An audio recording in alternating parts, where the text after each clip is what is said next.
40 দিনের ভিতরে আপনার ঋণ পরিশোধ হবে একটি দোয়ার আমল যদি আপনি করতে পারেন। হযরত আলী রাদিয়াল্লাহু তাআলা আনহু এই দোয়াটি আমাদেরকে শিক্ষা দিয়েছেন। হযরত আলী রাদিয়াল্লাহু তাআলা আনহু তিনি জানিয়ে দিয়েছেন, যদি পাহাড় পরিমাণ যদি ঋণের বোঝা আপনার উপরে থাকে, তারপরেও এই ঋণের বোঝা আল্লাহ পাক রব্বুল আলামিন আপনাকে দূরে সরিয়ে দিবেন।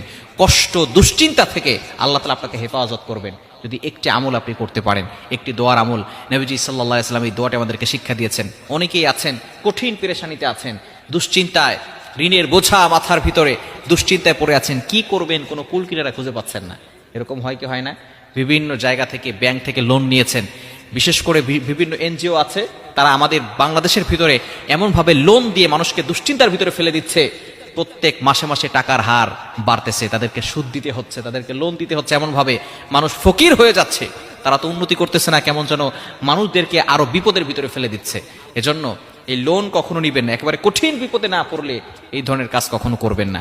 তারপর যদি কোনো ব্যক্তি ঋণে পড়ে যান, এই ঋণ পরিশোধ করার জন্য একটি দোয়া পড়বেন। তিরমিজি শরীফের ভিতরে হাদিসটি এসেছে, হযরত আলী রাদিয়াল্লাহু তাআলা আনহু জানিয়ে দিয়েছেন, পাহাড় পরিমাণ ঋণের বোঝা থাকলেও আল্লাহ পাক রব্বুল আলামিন সেটা আপনার থেকে দূরে সরিয়ে দিবেন। সকল কষ্ট, দুশ্চিন্তা, ডিপ্রেশন, পেরেশান থেকে আল্লাহ তাআলা আপনাকে হেফাজত করবেন।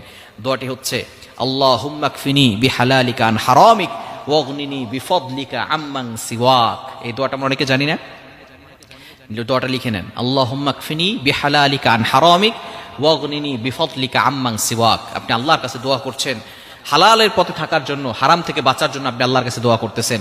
এই দোয়াটা করলে শুধু যে আল্লাহ তাআলা আপনার পেরেশানি দূর করে দিবেন, ঋণ পরিশোধ করে দিবেন, বিষয়টা এমন নয়।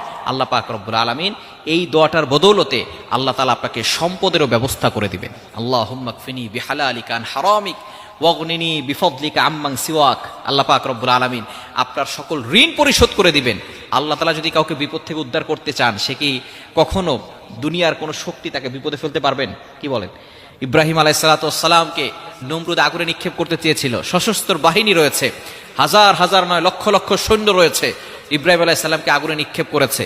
ইব্রাহিম আলাইহিস সালাতু ওয়াস সালামকে সে আগুন থেকে হেফাজত করেছেন কে?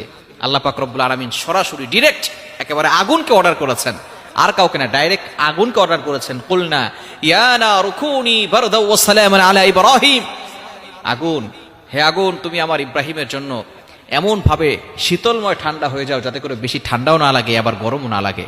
এই আগুন 40 দিন পর্যন্ত ইব্রাহিম আলাইহিস সালাম আগুনের ভিতরে ছিল, একটা পশমও আগুন জ্বালাতে পারে নাই। সুতরাং আল্লাহ তাআলা যদি কাউকে বিপদ থেকে উদ্ধার করতে চান, তাহলে দুনিয়ার কোনো শক্তি তাকে বিপদে ফেলতে পারে না। আর আল্লাহ যদি কাউকে বিপদে ফেলতে চান, দুনিয়ার সকল মানুষ মিলেও তাকে বিপদ থেকে উদ্ধার করতে পারে না। এজন্য দোয়া করবেন আল্লাহর কাছে, চাইবেন আল্লাহর কাছে। তাহাজ্জুদের নামাজের সময় দোয়াটা পড়বেন। 40 দিন আমলটি করেন, 40 দিন আপনি তাহাজ্জুদের নামাজের পরে এই দোয়াটি পড়েন, আল্লাহুম্মা কফিনি বিহালালিকা আন হারামিক ওয়াগনিনি বিফদলিকা আম্মান সিওয়াক। 5 ওয়াক্ত নামাজের পরে পড়েন, বিশেষ করে ফজর ও মাগরিবের নামাজের পরে 100 বার করে পড়েন। দেখবেন আল্লাহ পাক রব্বুল আলামিন সকল ধরনের দুশ্চিন্তা, টেনশন, পেরেশানি, দুশ্চিন্তা এবং ঋণের বোঝা থেকে আল্লাহ তাআলা আপনাকে মুক্তির ব্যবস্থা করবেন। শুধু তাই নয়, আল্লাহ পাক রব্বুল আলামিন সম্পদের ব্যবস্থা করে দিবেন।